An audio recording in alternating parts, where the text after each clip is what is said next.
Alors, je dirais que ça dépend des gens, mais par exemple, pour moi, je pense que ça explique pourquoi j'ai eu des plateaux lors de la perte de poids. J'avais 25 kilos à perdre à l'origine. Pendant 3 mois, j'ai perdu 13 kilos et d'un coup, ça a bloqué pendant 7 mois. À l'origine, je savais pas pourquoi. Bonjour, ici Andy de Santé Carnivore et aujourd'hui j'accueille Alexis Roch, auteur du livre Comprendre l'alimentation cétogène carnivore. Alexis en est à sa troisième visite sur la chaîne. Alexis est très présent sur les réseaux sociaux et répond à des questions super pointues concernant le régime cétogène et carnivore. Alors aujourd'hui, c'est ce qu'on fait, mais on reste jusqu'à la fin parce que Alexis, il sort une nouvelle édition de son livre très populaire, le Comprendre l'alimentation cétogène carnivore. Donc, on va parler également de la nouvelle édition. D'ici là, ben, on va répondre à des questions pointues sur le régime carnivore. Mais avant toute chose, Alexis, comment vas-tu? Très bien, je te remercie de m'avoir invité. Excellent. Ben, c'est moi qui te remercie d'être là, d'avoir accepté l'invitation à la chaîne Santé Carnivore. Euh, bon, on enchaîne avec les questions. Le régime carnivore, il y a énormément de questions ultra pointues. On en voit de toutes sortes, puis on voit souvent des réponses qui partent dans toutes sortes de directions. Et je te trouve très bon pour bien expliquer en détail l'un ou l'autre, c'est qu'est-ce qui se passe. Donc là, je trouvais ça intéressant justement de te poser des questions un peu plus pointues. J'en ai une pour toi. Je veux pas manger autant de protéines. Je veux pas atteindre le ratio 1 gramme de protéines pour 1 gramme de gras parce que j'ai peur de sortir de cétose. Est-ce que tu peux nous en parler de ça? Je dirais qu'il y a en effet une limite en termes de consommation de protéines. Heu, Ça, au début, je le négligeais. Donc je dirais qu'au début, les 3 premiers mois, faut pas trop s'en préoccuper. Ce qui compte, c'est surtout de réparer son métabolisme. Mais, pour le long terme, il faut en effet, faire en sorte de ne pas manger trop de protéines. Sinon parce qu'en fait, notre corps va s'habituer en fait à les métaboliser correctement et ça peut engendrer des problèmes, au bout d'un moment, ce qui n'est pas le cas au Mhm. début. Est-ce que c'est quelque chose que tu as vécu toi-même de consommer trop de protéines? Oui, au début, oui. Hem Et j'ai remarqué chez beaucoup de personnes, au début, enfin, les recommandations qu'on entendait souvent, c'était 2 grammes, heu, par kilo, poids de forme minimum, considérant que le reste des protéines est soit excrété, soit transformé en muscle. Dans les faits, c'est pas totalement vrai, en fait.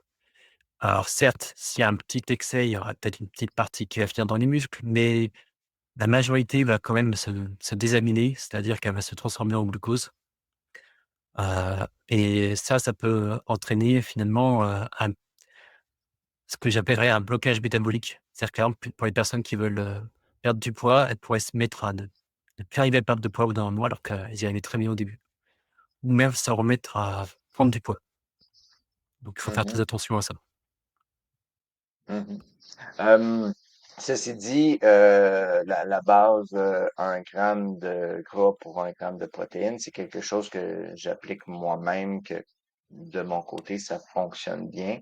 Est-ce que tu penses que c'est quelque chose qui dépend du contexte de la personne, âge, poids, sexe, muscle, activité physique, etc.?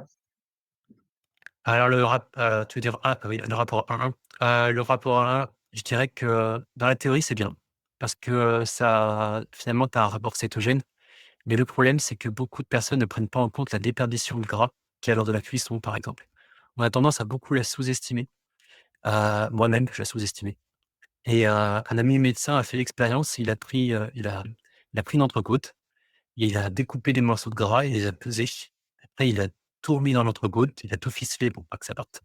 Il l'a fait cuire de manière, modérée et il a remarqué que plus de 60 à 70 de la graisse n'était plus là.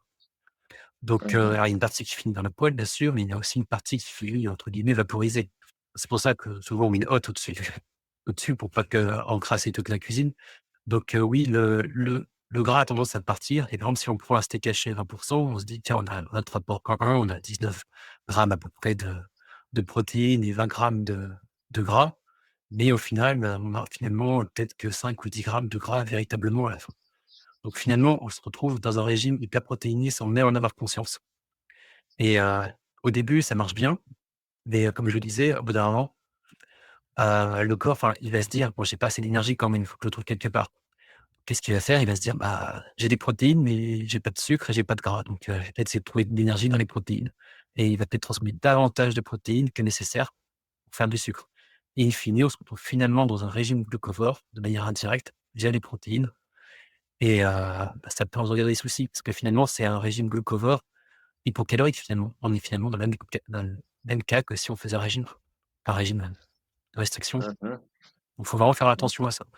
Au début, c'est pas un problème parce qu'on métabolise moins bien les protéines, surtout que dans un régime, standard, voire même végétarien, une bonne partie des protéines n'est pas assimilable. Donc notre corps, de toute façon, n'est pas habitué à avoir autant de protéines de bonne qualité. Donc il y a pas toutes les protéases nécessaires pour, les désaminer comme il faut. Sauf qu'à force de manger des protéines vraiment bien assimilables, il va commencer au bout d'un moment à un peu trop bien les assimiler et ça peut engendrer des soucis.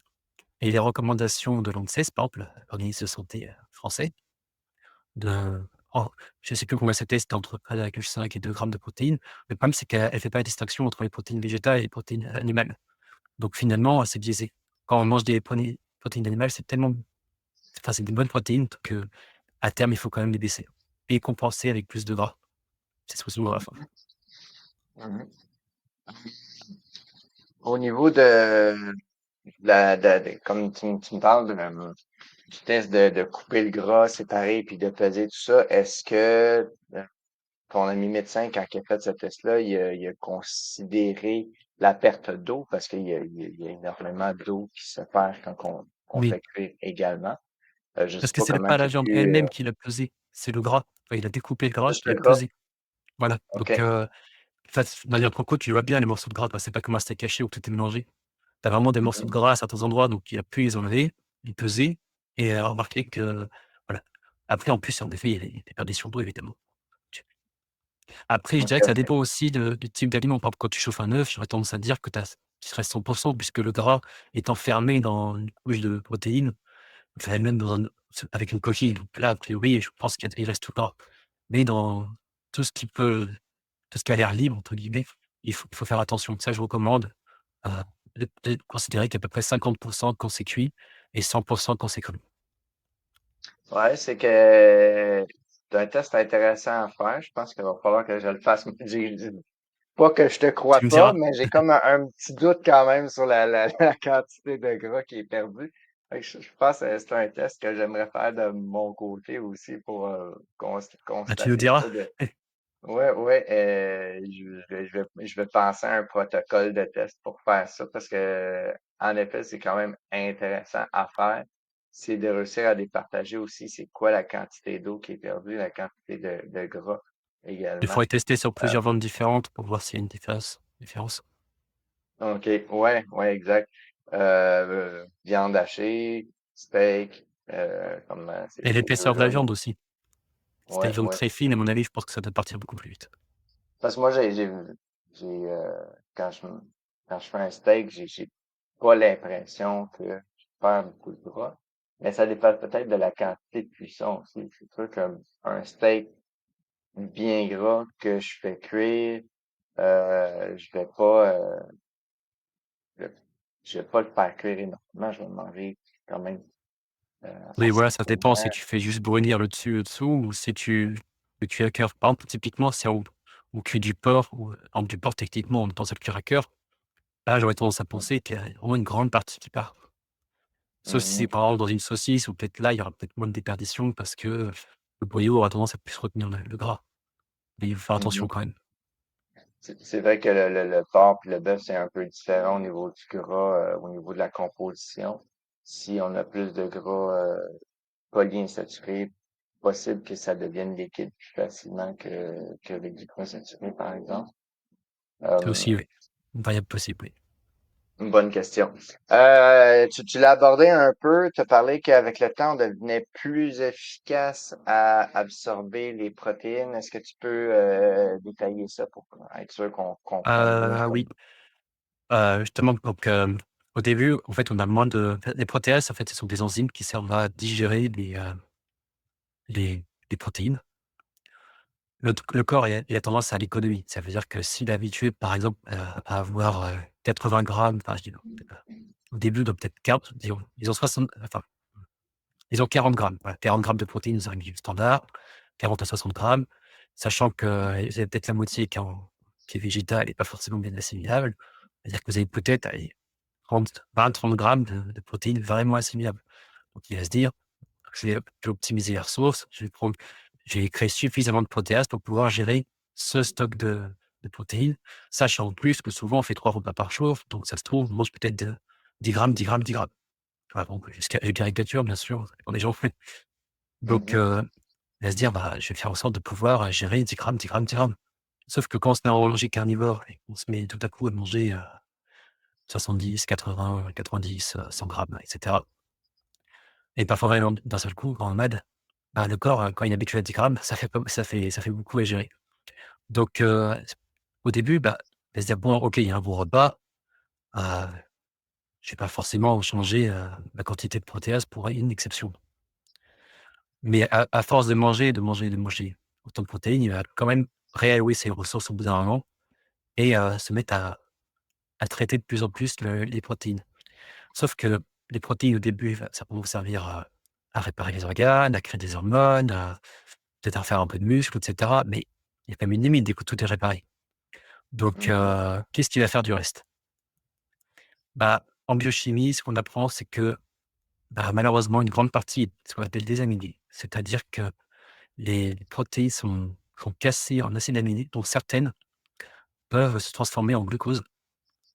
Alors c'est pas une grosse quantité de glucose, hein, c'est une petite quantité de glucose. Mais imaginons que quelqu'un qui est en cétogène ou carnivore, mais qui mange par exemple ses 15 grammes de glucides dans la journée. S'il a 5 ou 10 grammes de plus, ça peut faire la différence, ça peut faire un blocage.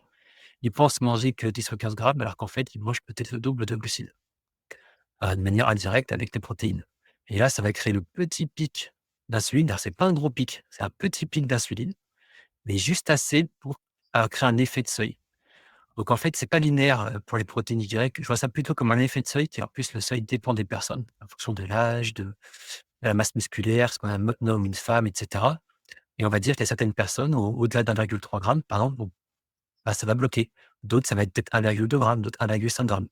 Donc et ça en fait, au début, j'en avais pas conscience. Il y avait un médecin qui m'en avait parlé, qui est un spécialiste en cétogène, et moi, bah, je faisais un peu la tête de mule. Je disais: «Moi ça marche bien, je vois pas pourquoi ça». Voilà. Et mais après, je commençais quand même à avoir de plus en plus de personnes qui commençaient à faire du carnivore depuis 1 ou 2 ans, et qui commençaient à avoir des blocages comme ça. Où moi, à un moment donné, j'avais pris un peu de poids pendant en janvier parce que j'avais à cause des fêtes, j'avais mangé un petit peu de sucreries et j'avais pu le reperdre. J'avais pris 2 3 kilos, genre, pas pour alors que je mangeais de la même manière qu'avant. Et bah, justement, bah, j'étais aussi finalement aussi en blocage, et j'ai en fait, j'ai eu accès à un lecteur de cétonymie en continu, de marque Sylvio. Alors maintenant, j'arrive plus à le trouver, je crois qu'il est en rupture. J'avais fait j'ai fait là, j'avais vérifié avec des bons têtes, et il était plutôt fiable. Contrairement au lecteur de glycémie qui est franchement des souvent n'importe quoi, même avec leur décalage de 15 minutes, c'est souvent un peu n'importe quoi. Mais par contre, la cétonémie était plutôt fiable, et l'avantage de la cétonémie contrairement à la glycémie, c'est que les gens ont tendance à penser que la glycémie suit l'insuline, et cetera, alors que nous, on peut avoir des fois une glycémie élevée ou une glycémie basse avec la même taux d'insuline. Ça dé c'est pas forcément totalement lié. Alors que pour la cétonymie, si, c'est déjà beaucoup plus lié. C'est-à-dire que la cétonymie est très, très sensible à l'insuline, et dès qu'il y a une petite hausse, ça a tendance à s'écraser très rapidement. Et bah, moi, j'ai remarqué que j'avais fait un test avec, plusieurs niveaux de protéines, et j'ai remarqué que, quand je mangeais 2 grammes de protéines, j'avais une cétonymie très moyenne. Alors au début, peut-être ça fait des pics dans la journée, donc on a l'impression des fois ça dépend où on se teste. Mais quand c'est en continu, on voit toute la journée, donc ça, c'est bien. Et j'avais remarqué que, bah, c'était pas énorme. Du coup, j'ai augmenté après à 2,5 grammes, et alors là, ça s'était totalement écrasé toute la journée. Alors peut à quantité de gras égale, hein, je précise, en mangeant cru pour pas qu'il y ait de déperdition qui puisse, perturber le résultat et OK. j'ai fait le même test. Alors je crois que je sais plus, je crois que c'était 1,3 g de cétonémie. Alors disons que le 1er test, en gros, j'étais à 2 grammes, enfin 2 millimoles de cétonémie, de manière, très fugace. Le deuxième test où il y a beaucoup de protéines, j'étais en gros à 0,3 et quand je suis passé à 1,3 g de protéines, là, je suis monté à 4 millimoles. J'ai explosé et j'ai continué comme ça quelques jours et je suis monté quasiment à 8, alors que je mangeais exactement la même quantité de gras et quand j'ai remonté les protéines, tout à coup, ça s'est écrasé. Donc il y a vraiment on voit vraiment qu'il y a une sécrétion d'insuline et c'est importante. Alors les protéines, on sécrète de l'insuline pour que ça rentre dans les muscles et cetera, mais ça peut être aussi lié à la désamination qui augmente le taux de glucose dans le sang et du coup, bah, on sécrète de l'insuline et ça peut faire un blocage. Voilà, c'est comme ça que Mmh. finalement je me suis dit: «Bah, le médecin, il dit peut-être pas de bêtises». Ouais, excellent. J'aime bien avoir des preuves que je puisse mesurer donc avant de changer d'avis. Ça me soulève plusieurs questions. Comme 1re chose, toute cette adaptation du corps qui va commencer à générer plus de protéases, plus d'enzymes pour être capable de prendre plus de protéines. Tu penses que ça se déroule sur combien de temps? Alors je dirais que ça dépend des gens, mais par exemple pour moi, je pense que ça explique pourquoi j'ai eu des plateaux lors de la perte de poids. J'avais 25 kilogrammes à perdre à l'origine. Pendant 3 mois, j'ai perdu 13 kilogrammes et d'un coup, ça a bloqué pendant 7 mois. À l'origine, je savais pas pourquoi. Je me suis mis à mettre alors je faisais 2 repas par jour à l'époque. Donc alors je sais plus combien je mangeais de protéines, je vais dire au pif, mais disons que je pouvais manger 70 grammes à chaque repas. Donc mon corps s'est habitué à manger 70 grammes à chaque repas. Ensuite, au bout de ces 7 mois, j'ai décidé de passer en OMAD. C'est-à-dire que je mangeais les 140 grammes d'un coup. Parce que je mangeais pas moins, je mangeais pas plus, je mangeais exactement la même chose dans un seul repas. Et là, je me suis mis pendant 3 mois à perdre à nouveau 10 kilogrammes de plus. Donc ce que je pense, c'est que dans mon cas, j'ai mis à peu près 3 mois pour m'habituer à la quantité de protéines la première fois et mon corps était habitué à 70 grammes par repas et si on prenait 140, en OMAD, bah, il était plus habitué à ça. Donc il désaminait moins. Donc il a fallu à nouveau qu'il se réadapte pour pouvoir désaminer les 140 grammes au total et là, ça s'est rebloqué. Il me restait 2-3 kilogrammes à perdre à la fin et finalement, voilà donc finalement, c'est maintenant je comprends pourquoi ça s'est bloqué et pourquoi le OMAD, peut débloquer les situations dans un certain temps. Mais quand on a beaucoup de poids à perdre, imaginons qu'on ait 60 kilogrammes à perdre, le problème, c'est que la personne va peut-être perdre 10 kilogrammes, elle va peut-être à nouveau 10 kilogrammes et après elle va à nouveau être bloquée. Donc c'est là qu'il faudra diminuer les protéines à un moment donné et voilà donc pour moi, c'est plutôt 3 mois. C'est pour ça que dans l'édition de mon livre, j'ai tendance à donner 3 mois comme base. Le médecin avec qui je parle a tendance à parler de 1 ou 2 mois, mais bon, moi je donne 3 mois. Je dirais que c'est une bonne base et ensuite, ça dépendra vraiment des gens. OK, OK. Sinon, ça, est-ce que tu penses que ça varie beaucoup selon le contexte de la personne? Parce que j'imagine que là, tu es dans une situation que tu veux perdre du poids, puis t'atteins un plateau. Mais mettons, quelqu'un qui est sur un régime carnivore, il est déjà à son poids idéal. Euh, Est-ce que, selon toi, c'est quand même quelque chose que la personne devrait faire attention? Je dirais que justement, tu as tout à fait raison. Là, bien sûr, les conseils que je donne, c'est de perdre une perte de poids. Donc stéatose hépatique ou de poids en trop, ouais, voilà. Donc c'est ou une personne, par exemple, ça peut être pour un diabète parce que aussi le fait d'avoir une augmentation des des protéines qui augmentent le glucose peut augmenter l'hémoglobine glycée. Il y a une nutritionniste comme ça qui avait alerté sur ça. Elle m'a dit: «Je mange carnivore, mais finalement, au début, ça marchait bien et maintenant j'ai mon hémoglobine glycée qui réaugmente, alors qu'elle mangeait pas de glucides». Donc ça a quand même un impact aussi sur la résistance à l'insuline du coup, à terme. Donc je dirais que, il faut pas abuser des protéines, mais il faut pas non plus être trop, exigeant non plus. C'est-à-dire qu'on peut de temps en temps manger plus de protéines, c'est pas parce qu'on mange de temps en temps 1,5 g, même 3 grammes de protéines, parce qu'on se fait un barbecue entre amis que ça va changer grand chose. Heu, ensuite, Je dirais que ça dépend des gens. Certains vont peut-être se contenter d'1,3, d'autres 1,5. En effet, si on n'a pas de poids à perdre, on peut mettre un peu plus de protéines. Mais on va dire que si on a un blocage et qu'à un moment donné, on voit que bon, ça fait 3, 4 mois qu'on fait ça, là, on voit qu'il y a peut-être un petit kilo de plus, alors on sait au moins où est le levier. Donc, ce sera toujours 1000 fois mieux de toute façon qu'un régime glycémique, hein, ça on est d'accord. Donc, oui, on peut être moins restrictif dès lors qu'on n'a plus les problèmes de départ. On n'a plus à corriger les problèmes de départ. Mais il ne faut pas non plus abuser. Parce qu'en plus, ce que j'ai remarqué, c'est que ça explique aussi pourquoi les gens au régime, carnivore ont tendance à manger de plus en plus de protéines. J'ai remarqué que certaines personnes, mangeaient par exemple, 1,5 à 2 grammes au début. Elles prenaient pas en compte la déperdition de gras et qu'est-ce qui se passe? Bah, justement, le corps, comme je disais tout à l'heure, il va finalement être en bloc-over, de manière indirecte, avec les protéines. Mais il aura pas assez d'énergie, parce qu'il y a pas beaucoup de glucose finalement avec les protéines. Donc il aura faim. Donc, c'est ça qu'on voit de plus en plus de personnes, des fois dans des groupes, qui ont tendance à manger 1, 2, 3 kilos de viande dans la journée. Et finalement, c'est simplement parce que le corps réclame de l'énergie. Il réclame de l'énergie sous forme de protéines, voire finalement des glucides, parce qu'il a pas assez d'énergie en gras. Donc c'est pour ça qu'il faut bien faire attention, je pense, à la déperdition de gras et à ne pas trop abuser sur les protéines. Et quand moi, ma technique, c'est quand on a tendance justement à la faim qui s'emballe comme ça.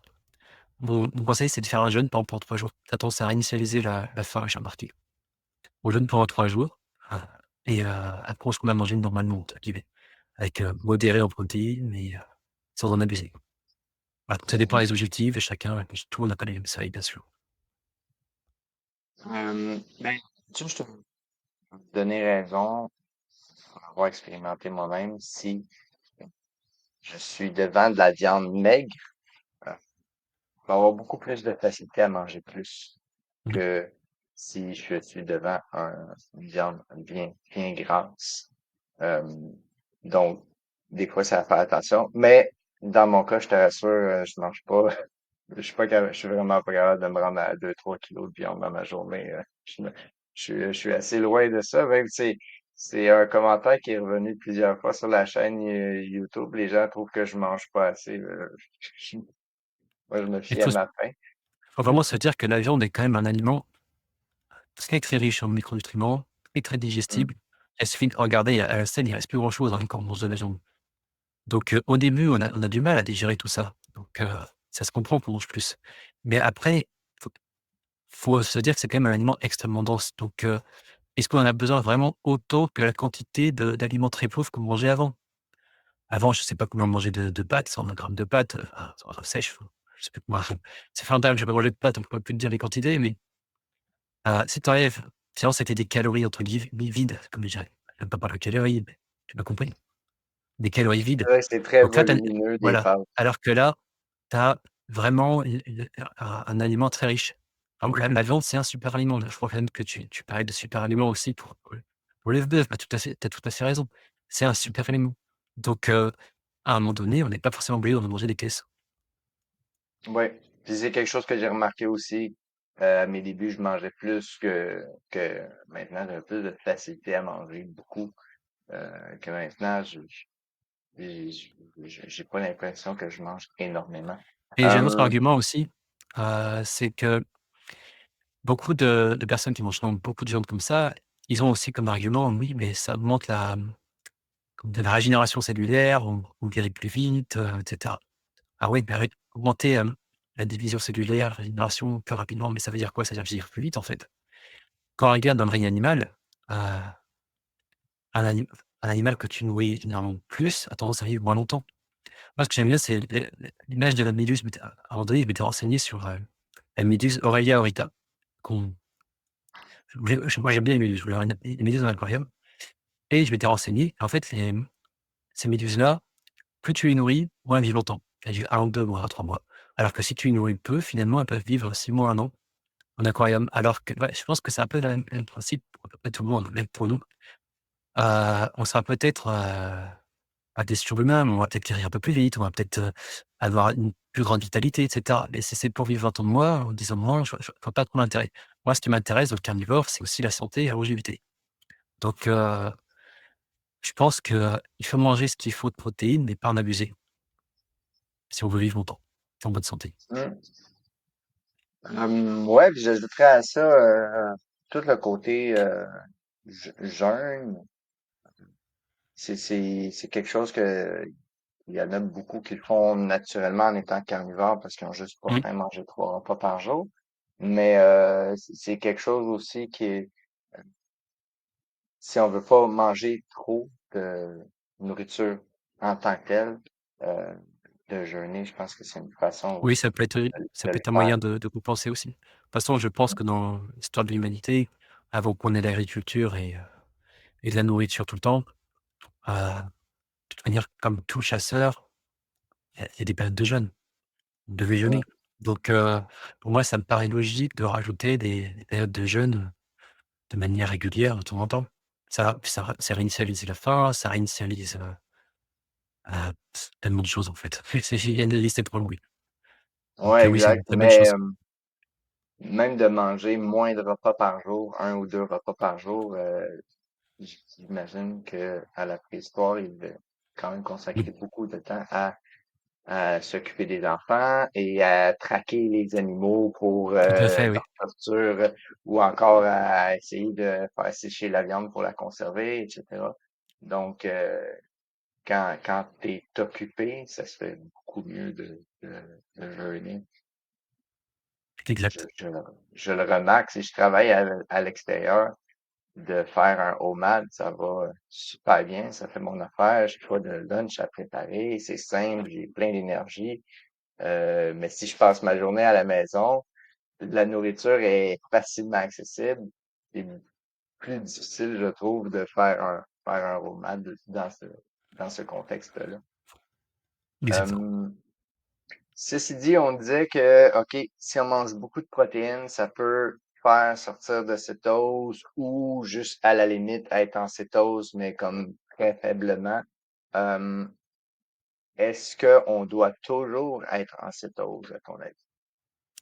Je dirais que ça dépend de l'objectif. Si c'est à visée thérapeutique type, neurologique par exemple, ou par exemple dans des cadres de traitement de cancer, j'aurais tendance à penser que oui. En tout cas, le temps de traiter, c'est une question. Après, est-ce qu'on doit toujours être en cétose, pour une personne qui est, on va dire en bonne santé, qui a réglé ses problèmes? Non, je pense pas qu'on est obligé d'avoir une cétose profonde à chaque fois, tout le temps. Mais je pense il faut quand même avoir une cétose à peu près cyclique pour, pour être en bonne santé. Mais, oui, ne pas parce qu'on est voilà, disons qu'on peut l'atténuer avec les protéines, par exemple.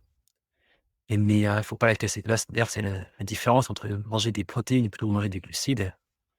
C'est que quand tu manges des protéines, tu vas avoir un petit pic de glucose, mais il sera très faible, ce qui veut dire que ça va pas vraiment casser ta cétose, ça va plus l'atténuer, l'aplatir, mais dès que tu auras arrêté ton excès, tout de suite, ça va repartir. Alors que quand tu prends des glucides, heu, j'ai fait le test, j'avais mangé, tout à coup la quantité de glucides, recommandée, je crois que c'était 250 grammes. J'ai mis 51 heures avant de revenir en cétose, alors que je jeûnais, je précise. Donc ça veut dire que même sans manger de protéines, sans rien, il a fallu 51 heures, alors que ça faisait déjà 2 ans que j'étais céto-adapté pour à nouveau être en cétose. Donc ça veut dire que les glucides ont quand même un impact énorme sur la reprise de la cétose. C'est pour ça que d'ailleurs, je suis totalement hostile à la dernière mode là qui est ce qu'on appelle, on va appeler ça le cétogène flexible ou, cyclique, qui consiste à manger, des entre guillemets «bons glucides», hein, hem, de temps en temps et puis manger des cétogènes de temps en temps, puis remanger des bons glucides. Parce que finalement la personne déjà sera jamais vraiment céto-adaptée et le temps qu'elle revienne en cétose, ce sera à peine reparti qu'elle a déjà tout recassé. Donc finalement, elle sera jamais en cétogène, c'est une escroquerie intellectuelle. Mhm, mhm. Mais là, tu as parlé de quand même 250 grammes. Euh, Oui, parce qu'en fait, j'ai pris les recommandations nutritionnelles pour une personne de mon poids. OK, parce que c'est quand même vraiment beaucoup, 250 Oui, grammes bah, de c'est sûr que quand on est protéines. carnivore, c'est colossal. Moi, en moyenne, je mange 5 grammes, donc OK, OK, ouais, ouais, et c'est quand même énorme. Mais j'aime beaucoup l'approche du professeur Parkey, j'imagine que tu connais. oui, Euh, Lui, ce qu'il recommande, c'est justement un repas par jour et dans ton repas, euh, vu qu'il va y avoir quand même beaucoup de protéines dans le repas, ça va juste sortir de cétose faiblement et qu'on retourne assez rapidement en cétose, par Mmh. exemple durant la nuit, le lendemain. Et moi, c'est quelque chose qui marche quand même bien pour moi. Je fais mon OMAD et je me rends compte que j'ai beaucoup d'énergie quand je le fais comme ça. Euh, c'est quelque chose que tu trouves que c'est une bonne approche ou au contraire, tu penses on reste hors céto trop longtemps quand on Je fait ça? pense que c'est une bonne approche dès lors qu'on n'abuse pas quand même des protéines, comme je te disais, en fonction du seuil. Parce que quand j'avais fait mon test avec le vecteur de cétonémie en continu, avec 2,5 grammes, par exemple, même pendant la nuit, ma cétose ne remontait pas.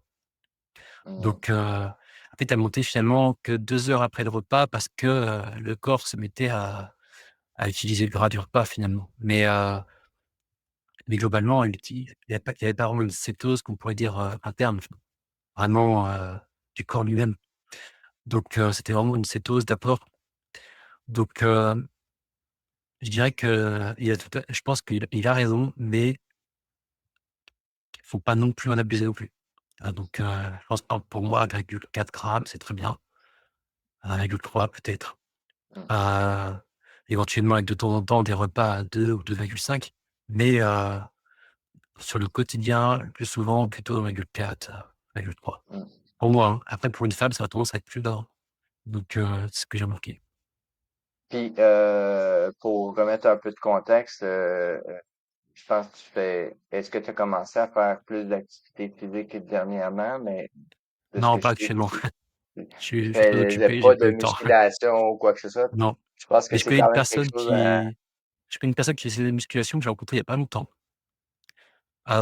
Plutôt bien musclé, hein.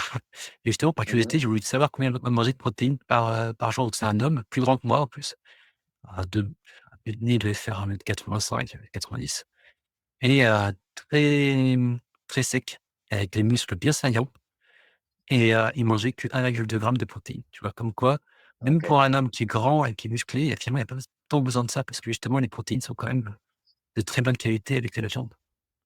Mhm, mhm. OK, OK, OK. Ben, ça a Et du il m'avait sens. dit Puis, avoir gagné plusieurs kilos de muscles comme ça.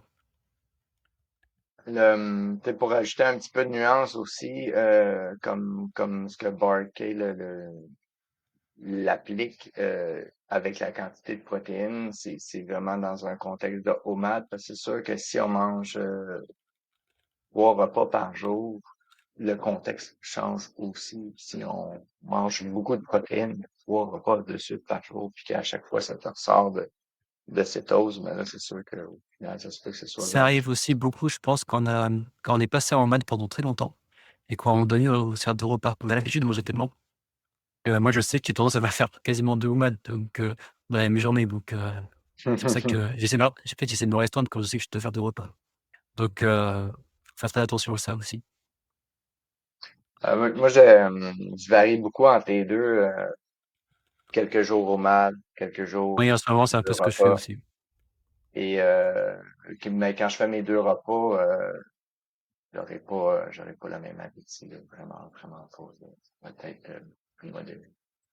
Euh, donc, OK, je pense que ça répond à la question, est-ce qu'on doit toujours être en cétose? Est-ce qu'il y a des raisons pour lesquelles on pourrait vouloir sortir de cétose?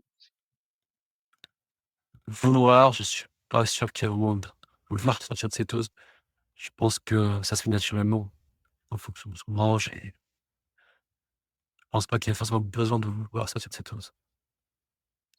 Parce que moi, l'argument que je vois qui revient des fois, c'est comme pour garder une flexibilité métabolique puis d'être capable de consommer des glucides, là. Parce que si on est toujours en cétose, puis là, soudainement, on consomme des glucides, le pic de glucides va être plus élevé parce que justement, le corps est plus adapté à consommer des glucides. Euh,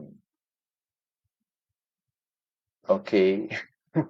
Mais de ce que j'en sais, si on commence à consommer des glucides de façon régulière pendant quelques jours, ça se replace assez vite.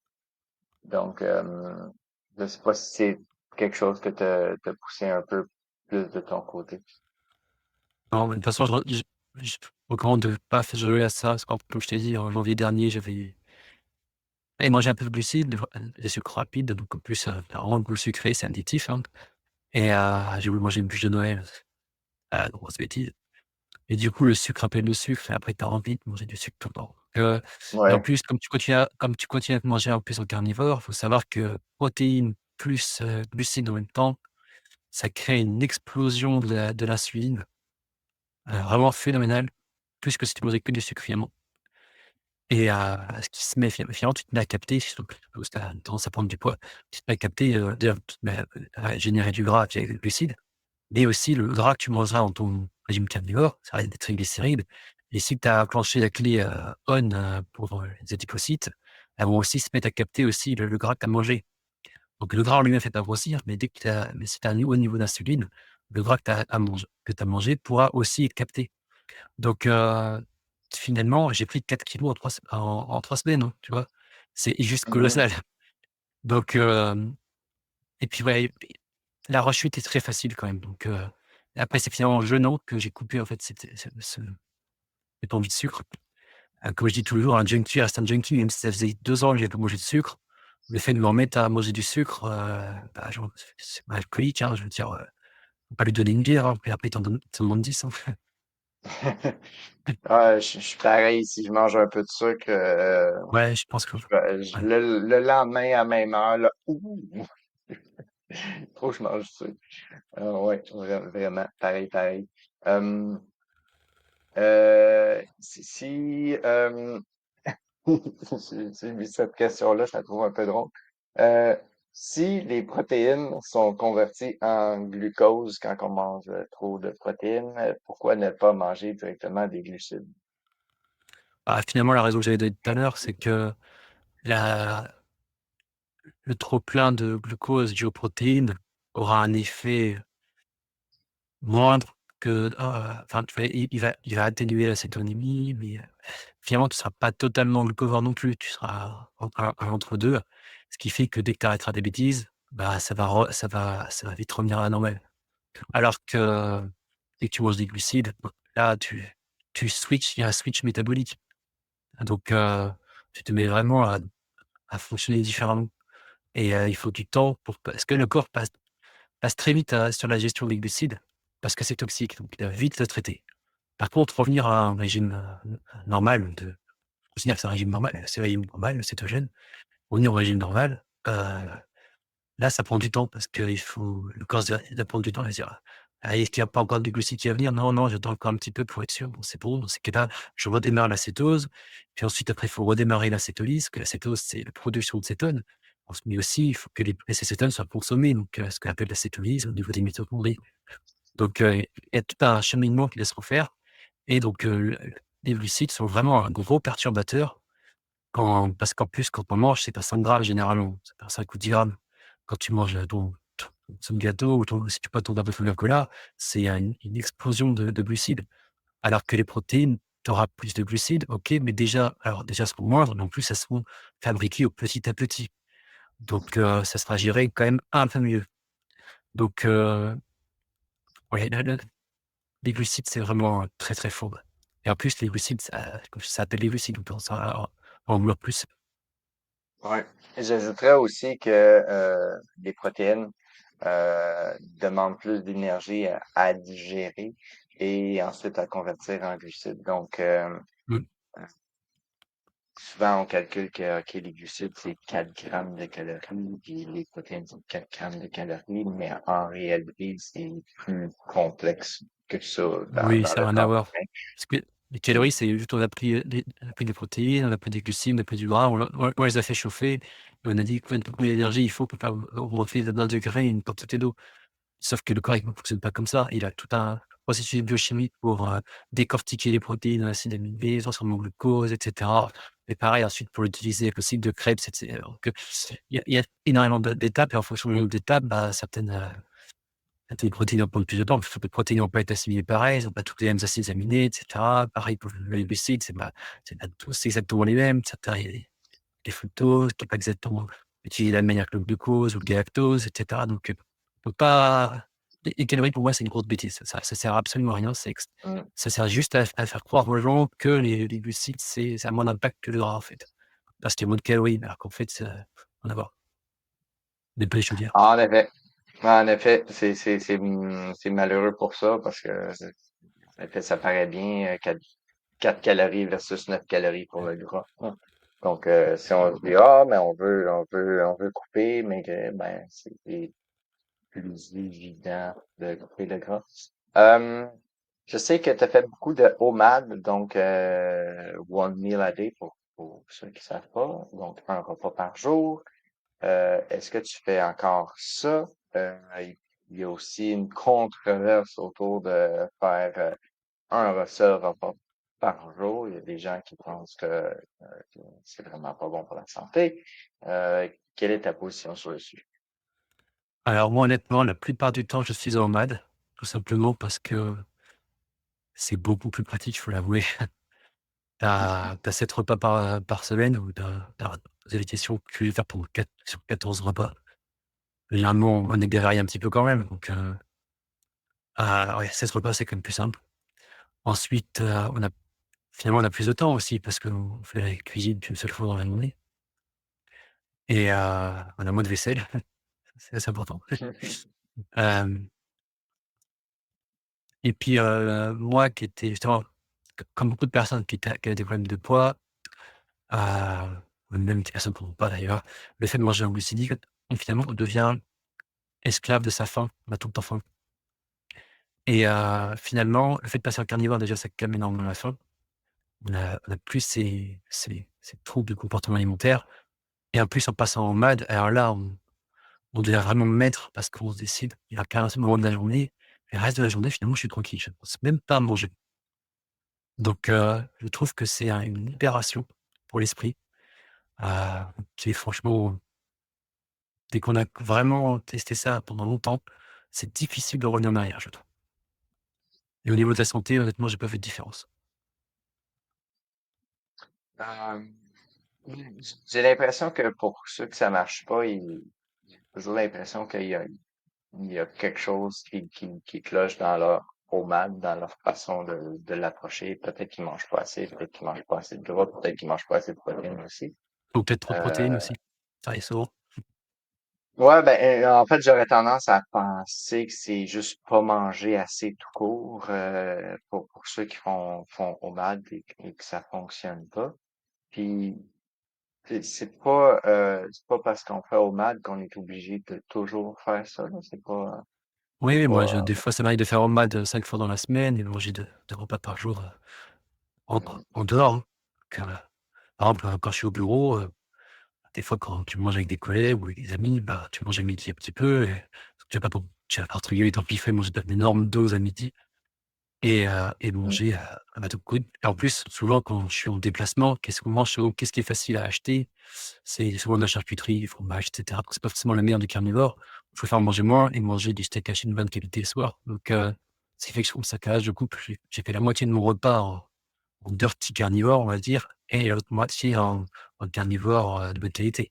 Voilà, alors que quand je suis chez mhm. moi en télétravail ou en week-end, là, je peux, faire en mode, avec, que de la bonne viande. Donc voilà, je m'adapte. On est quand même en société aussi. Moi, j'aime beaucoup faire OMAD, entre autres parce que je me retrouve vraiment devant un gros repas. Ouais, c'est agréable. Et je trouve ça vraiment satisfaisant de manger ce gros repas-là d'un coup. J'aime beaucoup, mais j'aime aussi, comme toi, la simplicité que ça apporte, le gain de temps, etc. Euh, euh, non, prochaine question. Ça fait 2 mois que je suis carnivore et ça fait 1 mois que je ne perds plus de poids. Le régime carnivore ne fonctionne pas. Alors, question complexe. Alors déjà, les blocages métaboliques peuvent être dus à beaucoup de choses. Alors souvent, là, on perd du poids le 1er mois tout simplement parce qu'on perd de l'eau et des fois, il y a des personnes qui justement ne mangent pas assez de gras, par exemple, ne contrôlent pas la déperdition de gras ou, peuvent, par exemple, penser être en cétogène alors qu'ils ne le sont pas, clairement. Alors ensuite, ils peuvent aussi ne pas manger suffisamment. Les gens ont tendance à vouloir faire de l'hypocalorique, mais en fait, mélanger l'hypocalorique de famine qu'on a habituellement dans les régimes avec, le cétogène ou le carnivore. Faire très attention à ça. Moi, ce que je dis souvent, c'est les 3 premiers mois, tu te poses pas de questions, tu manges, tu manges, tu manges, tu manges. Parce que, encore récemment, il y en a une qui dit: «Oui, j'ai pris du poids pendant un mois et du coup, j'ai arrêté, le cétogène, ça ne me va pas». Oui, mais en fait, pendant un mois, déjà, c'est la phase d'adaptation. En plus, c'est la phase d'adaptation, on va dire, un peu, comment dire? Aiguë. Parce qu'en fait, la phase d'adaptation, elle dure pas qu'un mois. Elle dure plutôt, je dirais, 3 à 6 mois. Parce que, pendant ton 1er mois, tu as des électrolytes au niveau du cerveau et cetera qui vont se renforcer. Tu vas commencer à consommer un peu de gras, créer des cétones et tout, mais ça sera pas encore optimal. Ce qu'on voit ce qu'il faut surtout, c'est que ton système mitochondrial, c'est-à-dire les mitochondries, souvent, quand on est en régime glucidique, elles sont en panne. Elles commencent à ne plus fonctionner. D'ailleurs, c'est aussi ce qui provoque le cancer, hein. C'est que, heu, les consommations de glucose va créer des radicaux libres. Et en plus, tes mitochondries vont commencer à ne plus fonctionner correctement et tu vas te mettre à utiliser la fermentation lactique et qui est plus une mitochondrie. Du coup, en fait, ton système cellulaire est complètement HS et ça peut créer des cancers. Mais ça peut aussi créer, justement créer l'énergie cellulaire fait que quand tu te mets en cétogène, bah, tu as plus assez de mitochondries, les mitochondries fonctionnent mal. Du coup, tu as un manque d'énergie, et en plus, elles pas consommer le gras comme il faut. Il faut vraiment attendre que ton corps se répare pour qu'enfin ton corps devienne un véritable brûleur de gras. Alors j'aime pas brûleur parce que ça fait penser toujours quand même, oui, mais un consommateur de gras. Donc il faut vraiment se dire, au moins pendant les 3 premiers mois, voire 6 premiers mois, tu te poses pas de questions, tu manges. Il est peut même possible que tu prennes du poids à ce moment-là, mais tu manges. Ensuite, tu vas pouvoir jouer sur divers leviers, notamment par exemple les protéines, tester les protéines. Ensuite, il faut regarder aussi certaines carences qui peuvent faire prendre du poids. Par exemple, il y a beaucoup de femmes qui ont des carences en fer. Le fer est utile dans le cycle de Krebs heu, pour que la cétolyse fonctionne. Donc si tu as des carences élevées en fer, tu peux ne pas consommer justement les mitochondries peuvent avoir du mal à consommer le gras. Donc tu peux avoir un sérieux cétogène parfait pour pas perdre de poids. Donc il y a plusieurs leviers comme ça, donc alors je les connais pas tous, hein, et je crois que personne ne les connaît tous, mais il y a plusieurs leviers qui peuvent, qui peuvent influencer. Et ensuite, il faut se dire que Heu, quand tu es en régime glucidique, tu as une pression à la prise de poids. C'est-à-dire que même une personne regarde, quand j'étais en régime glucidique, même si je m'enfilais un paquet d'Haribo, je grossissais pas quand même, pourtant tout le temps. C'est-à-dire que les glucides ne faisaient pas grossir tout le temps non plus. Mais sur le long terme, ça faisait grossir. Bah, il faut dire que c'est la même chose pour le régime cétogène.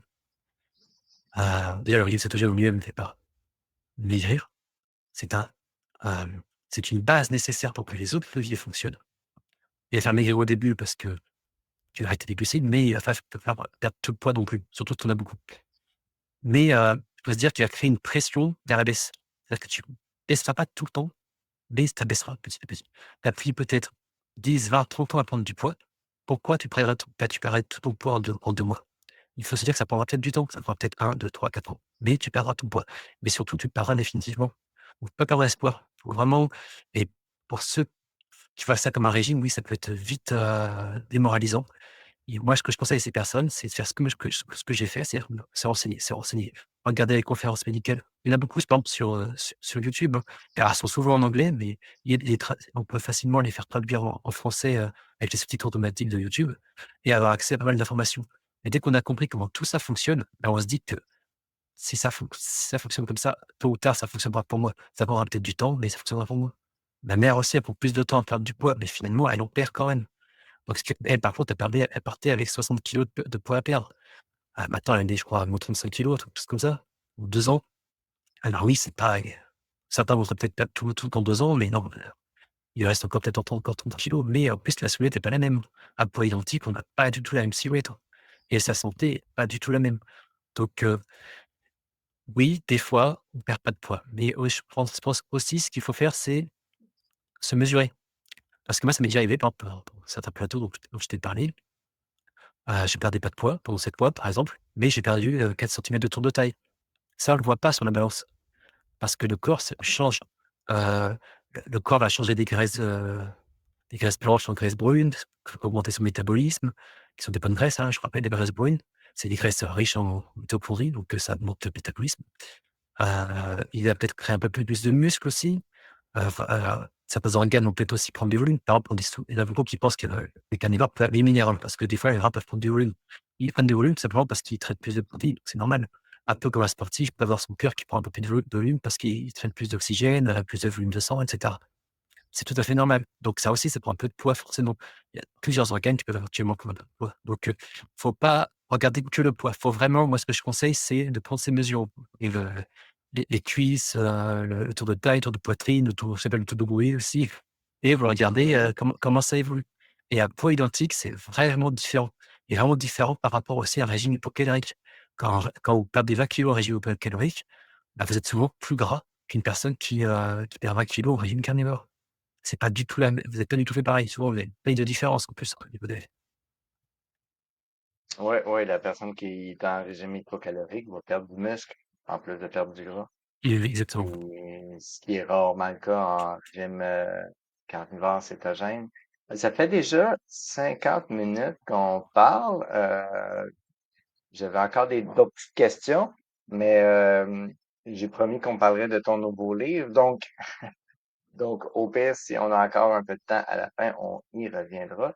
Donc, euh, donc, Alexis va nous parler de la nouvelle édition de son livre Comprendre l'alimentation cétogène carnivore. Mais avant, s'il te plaît, aime la vidéo. Également, si il y a quelqu'un parmi ceux qui écoutent qui a une belle histoire de carnivore à raconter, que ça tente de passer en entrevue, s'il te plaît, prends contact. Pas besoin d'avoir écrit un livre pour passer sur ma chaîne. C'est pas le problème. En autant qu'on a une histoire intéressante, ça va me faire plaisir d'accueillir n'importe qui. Euh, donc, la nouvelle édition du livre Comprendre l'alimentation cétogène carnivore. Pourquoi avoir écrit une nouvelle édition, Alexis? Alors d'ailleurs, le premier j'ai fait plusieurs mises à jour.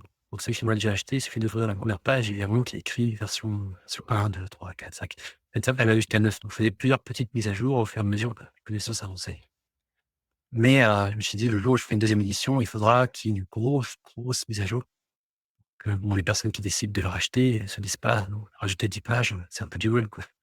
Donc voilà, donc en fait, j'ai dû mieux changer peut-être, mettre à jour 20 du livre, notamment sur tout ce qui est, perte de poids, justement, les nouveaux leviers dont j'ai parlé, les apports en protéines.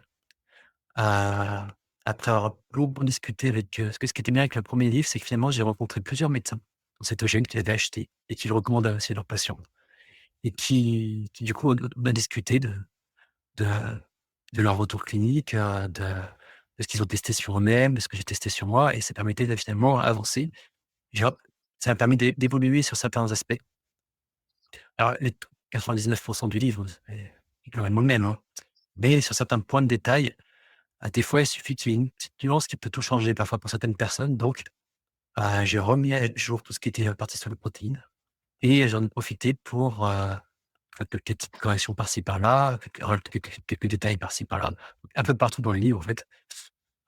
Et j'ai ajouté aussi plusieurs parties que j'avais omises, la première fois, par exemple, le rendement tout ce qui est rendement énergétique dont je t'ai parlé, la l'origine métabolique du cancer ou encore tout ce qui est gouttes et acide urique ou les troubles de comportement alimentaire, pour en citer que quelques-unes. Ou les cétones exogènes aussi, par exemple. Mhm, mhm. Bah, donc il y a 30 Excellent. de contenu en plus, sachant que j'ai aussi mis à jour 20 du contenu initial. Alors, il ne faut pas se fier au nombre de pages, hein, par exemple, parce que j'ai légèrement dilué la police et j'ai aussi légèrement, raccourci les marges. Ce qui fait qu'en fait, le livre, si on devait le comparer au premier livre qui faisait 500 pages, si j'avais gardé les mêmes polices, les mêmes marges, il serait plus de 600 pages maintenant. Alors que maintenant, il en a fait 570. Donc voilà, c'était juste pour que ça parte pas trop gros. Mais en fait, il y a quand même beaucoup de contenu supplémentaire. Excellent. Tu as mentionné qu'il y avait certains points que tu as ajustés. Est-ce qu'il y a des points en particulier que tu as parlé des protéines, mais est-ce qu'il y a certains regrets par rapport à la première édition, des trucs vraiment, ah, j'ai dit ça, mais j'aurais pas dû, ou quoi que ce soit? Oui, il y avait quelques coquilles, je dirais. Par exemple, j'avais dit que faire des décharges d'oxalate, quand on perd du poids, peut-être dans les graisses. Sauf qu'en me renseignant davantage, en fait, les oxalates, elles sont pas dans un lipocyte, elles se mélangent pas au gras, en fait. Elles sont stockées dans le corps, mais plutôt dans les articulations, pas dans les os, et Mhm, cetera. Bah, après, globalement, le résultat est le même. On peut toujours avoir des, micro-décharges, et cetera, mais, heu, le mécanisme initial est pas forcément exactement le même. Ça, c'est un petit point, par exemple. Heu, Pareil pour le fait que l'excès de protéines pouvait éventuellement créer un peu plus de muscles, en fait. Oui, mais pas tant que ça, finalement. Ça se désamine essentiellement. Voilà, donc c'est plus des points de détail comme ça. Et ma compréhension a plus évolué dans ce sens-là. Donc, mais globalement, c'est la majorité quand même était bonne quand même. excellent. Tu as déjà répondu à plusieurs de mes questions sans faire exprès.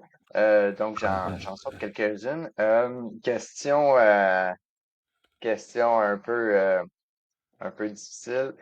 Est-ce que tu peux nous dire combien d'exemplaires tu as vendu du premier livre? Alors, je crois que c'était un petit peu moins de 1 000 exemplaires. Je dois être à, je sais pas, 960 exemplaires, 170.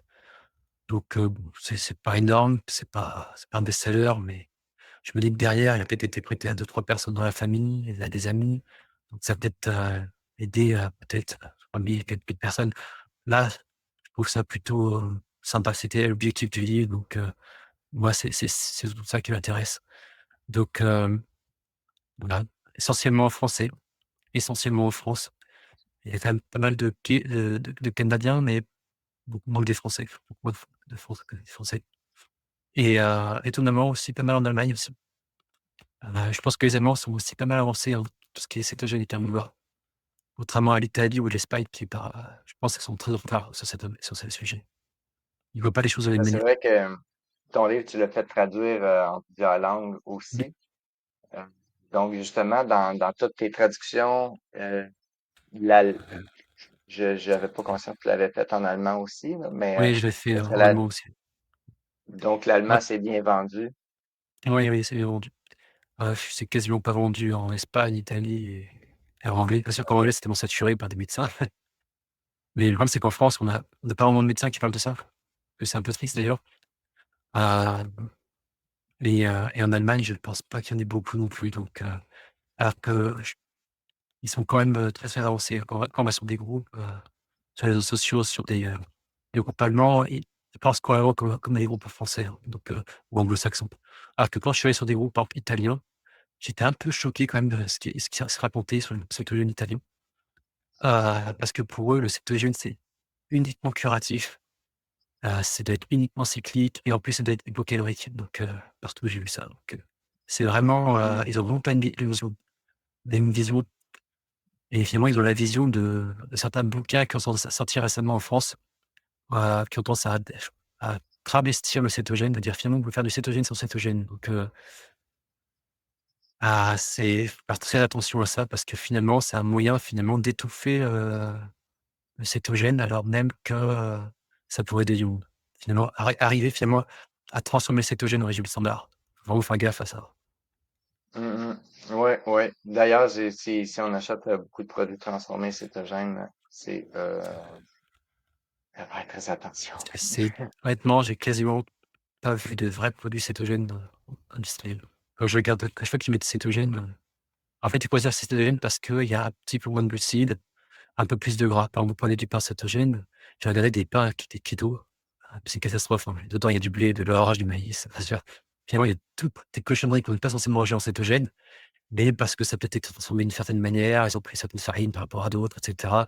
Ils ont réussi, oui, peut-être mis un peu plus d'air dans leur pain. Bah, finalement, il y aura un peu moins de sucre, un taux de sucre dedans, du taux de glucides, mais pour autant, ça reste du pain classique, en fait, globalement. Donc, il faut vraiment faire très attention aux produits dits cétogènes parce que finalement, il y a des industriels qui disent: il y a quelque chose à tirer, il y a une niche, mais, c'est beaucoup, c'est des escrocs, c'est des escrocs. Mhm. Ouais, ouais. est-ce que tu vois une progression depuis la sortie de ton première édition? Ça fait presque un an. Euh, je sais pas si tu as vendu beaucoup d'exemplaires au début, puis après ça stagne, ou au contraire, un peu plus d'engouement depuis un an sur le régime carnivore. Je dirais que ça a fait un pic, en fait, ça a fait un net pic les 3 premiers mois parce que j'étais le premier livre en en alimentation carnivore et on va dire une bonne partie des personnes intéressées ont dû l'acheter. Mais personnes intéressées à mon francophone, pas beaucoup. Donc ensuite, ça s'est beaucoup tassé. Donc pour dire, les 5 derniers mois, ça a dû se vendre à 35 exemplaires par mois, tu vois? Donc c'est OK. quasiment par jour, on va dire, mais c'est pas énorme. Simplement parce que le régime carnivore, enfin, l'alimentation carnivore ne se développe pas véritablement. Il y a un peu plus de personnes qui en entendent parler, mais je pense que ça évolue pas beaucoup, en fait. Ben, c'est sûr qu'on voit quand même toujours les groupes carnivores, autant Carnivore Québec que Régime Carnivore France. Il y a toujours plus de monde sur ces groupes-là. Ça grossit, ça continue à grossir. Donc, Après, il y a beaucoup de curieux aussi, et puis il y a aussi éventuellement des végétariens qui peuvent voir ce que font les carnivores ou éventuellement des professionnels de santé qui n'y croient pas, qui veulent voir un peu ce que font ces fous qui sont là. Donc, je veux dire il y a beaucoup de curieux et tout. Après, dans les 3000 ou 4000 personnes qui sont sur ces groupes-là, quels sont ceux qui sont vraiment carnivores? Je suis pas sûr qu'il y en ait beaucoup. Après, il y en a beaucoup qui sont entre guillemets en cétogène à tendance carnivore. Ça veut dire qu'ils mangent quand même pas mal de végétaux aussi. Donc, mais au moins ça a l'avantage de leur faire comprendre que la viande, c'est pas le mal. Qu'ils peuvent augmenter de viande sans avoir à se dire: «Ouais, faut que je fasse attention, faut pas que je mange plus de 100 grammes par jour», je sais pas. Donc là, ils peuvent augmenter la viande sans culpabiliser, ce qui est déjà une bonne chose.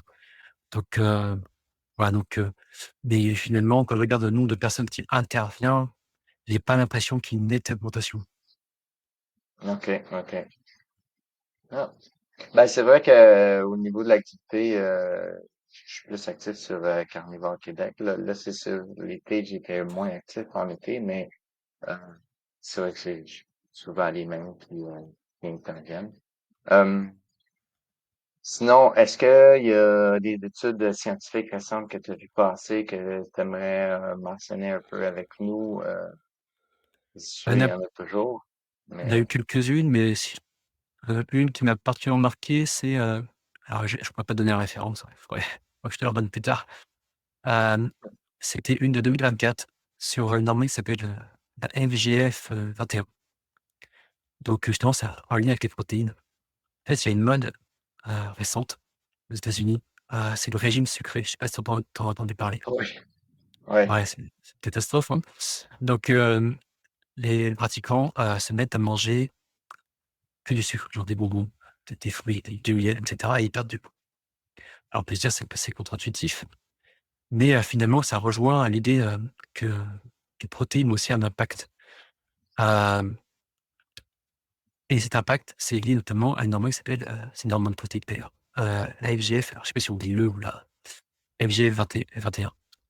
En fait, quand le foie détecte qu'il y a pas assez de protéines, il va se mettre à augmenter la consommation de graisse, à diminuer l'insuline de résistance et à transformer des graisses blanches en graisses brunes. Donc en fait, c'est ce qu'il y a globalement quand on a un régime cétogène ou quand on jeûne, heu donc ça marche en régime sucré. Alors, le problème du régime sucré, c'est que, OK, ils vont arrêter de manger 0 protéines pendant, du poids. Heu, Sauf que les protéines, tôt ou tard, on doit en manger, hein, parce qu'on a besoin pour nos organes quand même. Donc, dès qu'ils vont se mettre à remanger des protéines, comme je te l'ai dit, protéines plus glucides égale explosion. Donc, ils vont tout reprendre, mais à une vitesse, 10 fois plus vite que ce qu'ils ont perdu. Alors que et par contre, cette méthode peut s'appliquer, pour un régime cétogène, notamment pour aller sur la phase de finition, quand on a 2-3 kilogrammes à perdre qui restent à plus de bouée, ou, quand, on a beaucoup de poids à perdre. Utiliser justement le fait de diminuer drastiquement les protéines de manière cyclique.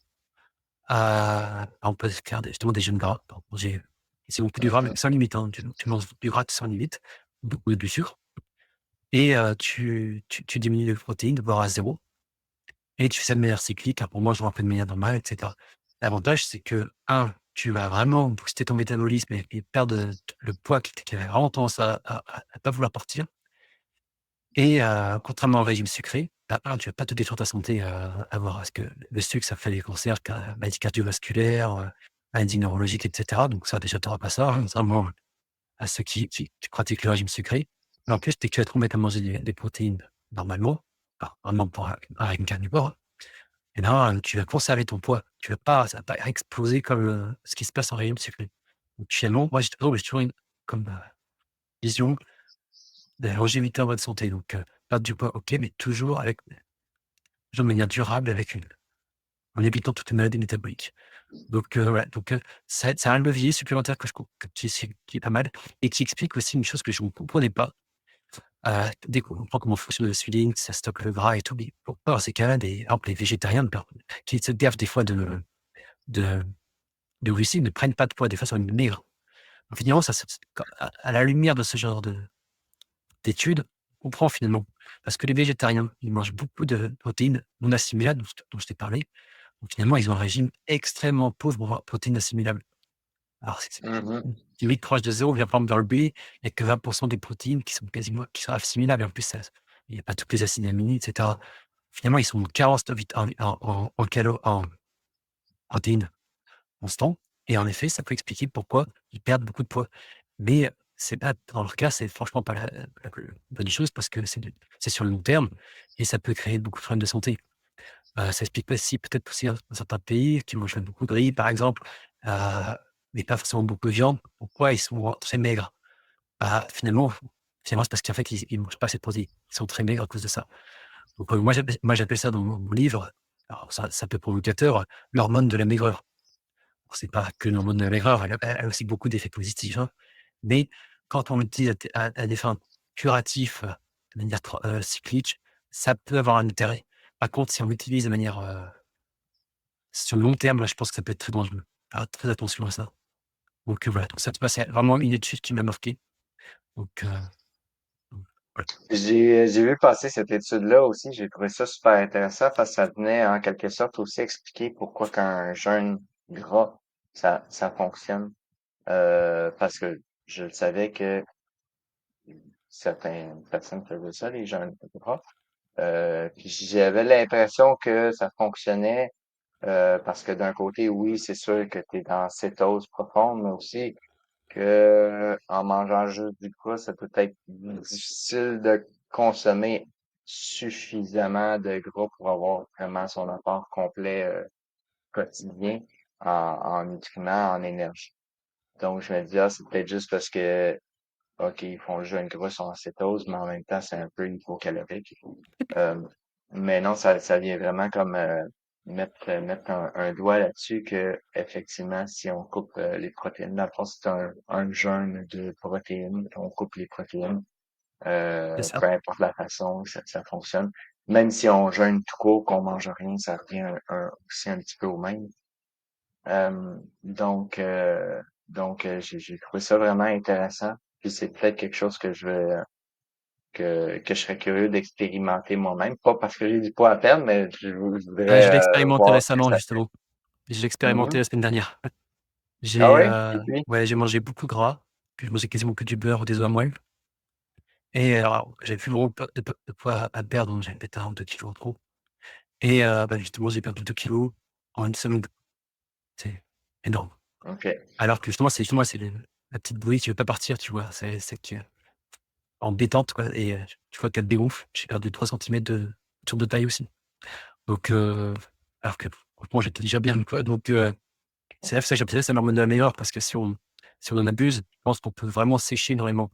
Donc faut pas en abuser, mais ça peut être bien pour débloquer pour les finitions ou débloquer des personnes, par exemple, qui sont en obésité morbide, parce qu'on entend souvent, ça m'énerve, par exemple, l'émission que j'ai vue encore il y a 1 an là sur Arte, c'est une chaîne française, tu dois peut-être connaître, qui disait en gros à la fin du reportage, ça m'énervait, qui disait: «Au-delà de 30 kilogrammes, seul truc qui marche, c'est la chirurgie bariatrique». Alors déjà quand tu ça m'énerve, parce que et en effet, une personne qui, a une obésité morbide, à un moment donné, elle aura des plateaux, qui vont être très compliqués à casser. Mais quand on voit qu'il y a ce genre de levier, il y a quand même de l'espoir. Il y a quand même des personnes en obésité morbide qui arrivent quand même à perdre tout leur poids de manière durable.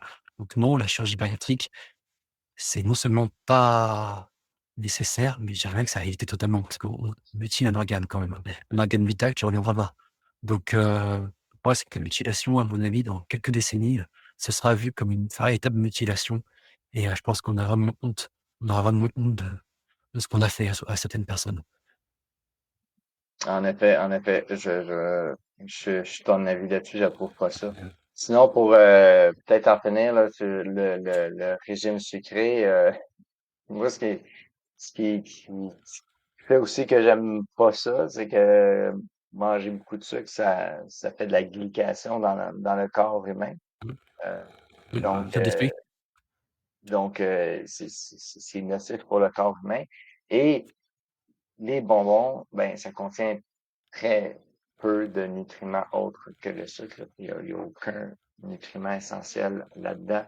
Versus si on mange du gras, du beurre, par exemple, ben, on va avoir accès à de la vitamine A, de la vitamine B3, de la vitamine K2, etc. Il y a plusieurs vitamines, Après, ça nutriments, dépend si minéraux je dirais aussi que c'est qu'on si retrouve le dans le beurre gras. est non pasteurisé. Dès qu'il est pasteurisé, je pense qu'il reste essentiellement que du gras. Alors que contrairement aux œufs à moelle, c'est ça que je maintenant je recommande de plus en plus les œufs à moelle. On peut les manger crus. Moi, ce que je fais sinon, c'est que je les mets alors, c'est le micro-ondes, c'est pas idéal, mais je les mets au micro-ondes 2-3 minutes, juste, pour à peine les ramollir, pour que ce soit plus facile à manger à la cuillère, en fait. Mais ce qui fait que ça garde quasiment tous les vitamines et cetera. Alors on peut aussi le faire au four, j'ai pas la patience. Donc on peut le faire, juste à peine. Mais là, par contre, il y a énormément de nutriments, en effet. Mais sinon, il faut manger du si donc le gras et les vitamines et cetera, il faut vraiment que ce soit non pasteurisé. Le problème du beurre, c'est que c'est souvent pasteurisé. Mais par Au contre, Québec, c'est toujours c'est un bon pasteurisé. apport de c'est un bon apport de triglycérides, par contre, d'énergie, mais pas Mm. forcément de vitamines. Mm. Ouais, au Québec, c'est toujours pasteurisé, le beurre Ouais, je sais, Malais. en Amérique du Nord, la pasteurisation, c'est une religion. Ah oui, oui, malheureusement. Peut-être qu'un jour ça va changer, je ne sais pas, aucune idée, mais il y a pas vraiment de discussion par rapport à ça on- que je suis au courant, en tout cas au Québec. Qu'est-ce que tu penses, c'est quoi la pire erreur que les gens qui font un régime carnivore assez tôt, qu'est-ce qu'il faut surtout pas faire? Alors, régime carnivore ou en cétogène classique? Ah, je vais dire régime carnivore pour être plus précis. OK. Hem, je dirais que la première, c'est probablement de ne pas s'alimenter suffisamment. Parce qu'on va dire que ça dépend, en fait, du profil des personnes. Quand les personnes, elles vont pour des problèmes inflammatoires et cetera, généralement, ça va, ils s'alimentent suffisamment. Mais ceux qui veulent perdre du poids ont tendance à assurer à ne pas manger assez. Donc je pense qu'il faut Mhm. vraiment s'alimenter, surtout au début, comme je t'ai dit. Faut pas s'occuper des pertes de poids au début. Donc ça, c'est la première chose. La deuxième, c'est, justement négliger la perte de de gras, lors de la cuisson, qui est franchement récurrent. Quasiment tout le monde fait cette erreur et honnêtement, moi, je l'ai fait pendant 2 ans, donc c'est vrai qu'il faut faire attention à ça et vraiment se dire qu'il y a vraiment aucune limite, on peut manger autant de viande qu'on veut et cetera. Je pense qu'il y a quand même une limite, il faut quand même faire attention. Parce qu'on peut penser que l'homme préhistorique avait peut-être pas de limite, mais il déjeunait aussi beaucoup plus souvent, à mon avis, donc ça pouvait compenser. Alors que si on se mange 2-3 kilos de viande tous les jours, je pense qu'à un moment donné, il y a quand même une limite. Donc il faut manger ce dont on a besoin, mais pas non plus abuser. Je pense que Mhm. c'est 2 heures, donc soit manger pas assez, soit se dire au contraire: «Je peux manger, allez vas-y, je peux manger tout ce que je veux» et finalement penser faire du cétogène alors qu'on fait pas de cétogène parce qu'on néglige la perte de gras. Je pense que c'est les 3 plus grosses erreurs, je pense. OK, Et aussi excellent. le fait de Et calculer les calories. Il faut vraiment oublier ça, hein. Les calories, abstraction totale, hein. Ça existe plus. ouais, Vous oubliez ça. ça, je suis d'accord. Malheureusement, dans mes vidéos, des fois, je fais référence pour faire en sorte que les gens comprennent, là. Des fois, ça aide de Moi, je parler parle un peu en d'énergie dans ce cas. dialecte. Ouais, Manger plus ouais, d'énergie, consommer plus d'énergie. Puis, attention, les gens vont se mettre à manger des fils électriques. Ouais, Hum, c'est riche que en fer ça, penses-tu, ça va aider à perdre du poids. qu'est-ce que tu penses de manger des fruits sur un régime carnivore, mais de façon ponctuelle? Parce que c'est sûr, si je te dis manger des fruits tout le temps comme Paul Saladino, ça, Alors, oui, de manière très ponctuelle. de manière aussi très modérée et par exemple, on a quand même, comme je dis souvent, on est carnivore par nature, omnivore par adaptation. Ça veut dire que on peut se contenter de la viande, mais on a aussi la capacité de pouvoir manger des végétaux dans une certaine mesure. Donc, je pense que manger quelques baies de temps en temps, par exemple en été, va pas non plus te détruire non plus. Mais si on se replace dans un contexte évolutionniste, les bananes, par exemple, ça n'existait pas. Les bananes stériles qu'on a actuellement riches en sucre, ça n'existait Mmh. pas. Et quasiment tous les fruits et légumes, et vraiment quasiment tous, n'existaient pas. Donc, même par exemple les baies, il y en a beaucoup. Tu penses par exemple pour cétogène, on peut, les baies, c'est dit souvent: «Oui, les baies, c'est autorisé, je peux manger autant que je veux». Non, mais en fait, quand tu regardes, tu as quand même des fois 10 % de sucre. Faut comparer, qu'on parle, une fraise des bois, ça c'est pas aussi gros et c'est pas autant de glucides qu'une fraise, que tu manges comme ça, une fraise des supermarchés. Donc, oui, tu peux en manger peut-être une poignée ou 2 dans l'été, c'est pourquoi pas, mais faut pas que ça devienne une habitude. Faut pas dire, il y en a des fois, je vois au régime, cétogène, qui te mettent ça dans tout leur dessert. Ah non, là, parce que comme tu disais, comme je te disais, tu as les glucides qui vont s'ajouter et ensuite, si à un moment donné, en plus, tu manges un peu trop de protéines, bah, ça va se cumuler au glucose qui va être rajouté et finalement, ça va bloquer et puis après tu auras plein: «Non, je comprends pas, je perds pas de poids, alors que je fais tout comme il faut, je suis bien cétogène, je». Bah, en fait, non, tu es pas en cétogène. Tu penses être en cétogène, mais en fait, tu es en low carb. Tu es en faible glucides, mais tu es pas en cétogène, donc tu bloques. Carb, c'est vraiment, c'est l'entre-deux, ça veut dire que c'est pas du bon cétogène et c'est pas du bon glucidique. Enfin, c'est vraiment entre les 2. Ça règle certains problèmes comme le diabète et cetera, mais ça règle pas tout, ça va en créer d'autres. Donc il faut, à un moment donné, c'est un peu comme quand je vois certaines personnes qui te disent: «Ah oui, moi je gère du cétogène, mais pas du cétogène strict». Non, le cétogène, c'est du cétogène, point. C'est il y a une définition cétogène. Cétogène, c'est-à-dire que tu crées des cétones et que tu utilises ces cétones. Si tu crées plus de cétones, c'est-à-dire que tu es pas en cétogène. Tu es pas en cétogène pas strict, hein. Tu es en low carb, quoi. Tu es plus en cétogène du tout. Donc voilà, il faut faire attention. J'ajouterais sur les petits fruits, faut penser que, par exemple, les fraises, si on mange des fraises sauvages, ben, effectivement, c'est tout petit puis ça contient Mmh, moins de sucre. Mais nous, au Québec, on va retrouver ça dans un champ euh, en plein soleil. Ça aime beaucoup le soleil. Et puis, ça va être très dispersé. Il n'y aura pas des grosses fraises avec plein de fraises prêtes à cueillir super facilement. Donc, si on voulait manger une quantité considérable de fraises sauvages, de façon ancestrale, d'un, ce sera pas un grand champ immense avec juste des plantations de fraises. Ça n'existait pas. C'était beaucoup plus réparti. Puis il va falloir passer beaucoup de temps en plein soleil à cueillir les fraises. OK, bon. On pourrait toujours y aller une journée qui pleut, puis dire, OK, ben, je mange des fraises seulement quand il pleut. voilà. Mais ça va demander beaucoup de temps de juste réussir à ramasser une quantité notable de fraises. Puis après ça, ben, vous êtes une tribu de 50, 100, 150 personnes. Ben, ça se peut que vous vouliez les partager, fait que tu seras pas tout seul à les manger. Puis je sais pas c'était quoi la coutume, mais peut-être même qu'ils les donnaient aux enfants, les fraises. J'en ai aucune idée. Les enfants souvent sont plus sensibles à l'insuline que nous, ça va passer beaucoup plus vite que pour les Plus adultes. qu'il y a la croissance avec les enfants, donc ça compense. Mm. Ouais, exact. Donc, c'est ça. Manger une grosse quantité de sucre. OK, ça se peut qu'ils réussissaient à en manger assez pour sortir de cétose, mais Après, il faut se dire, par pas exemple, tous les jours, ça fait.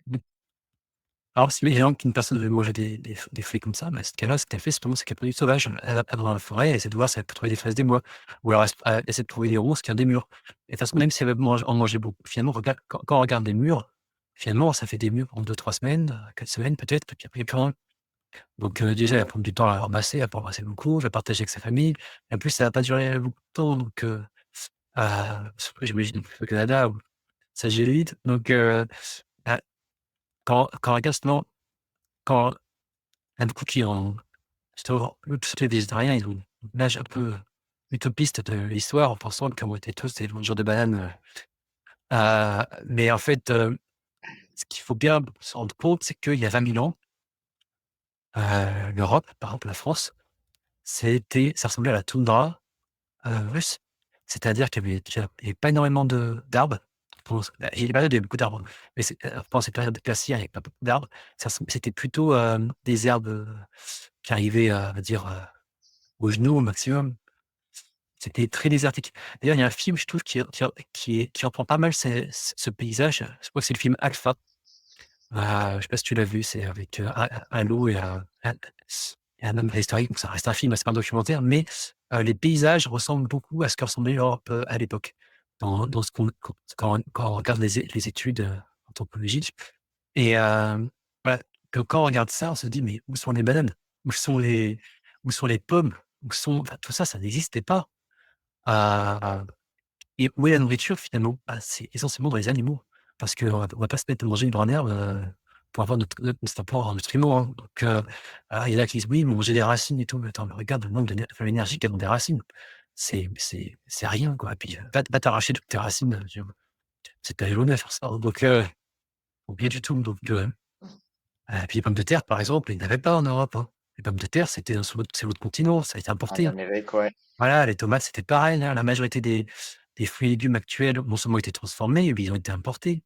Alors il y a pas beaucoup qui existaient avant et pas sous la même forme. La carotte, c'était une racine, c'est comme ça, hein, c'était un tout petit truc, hein, tout. C'était même pas orange, hein.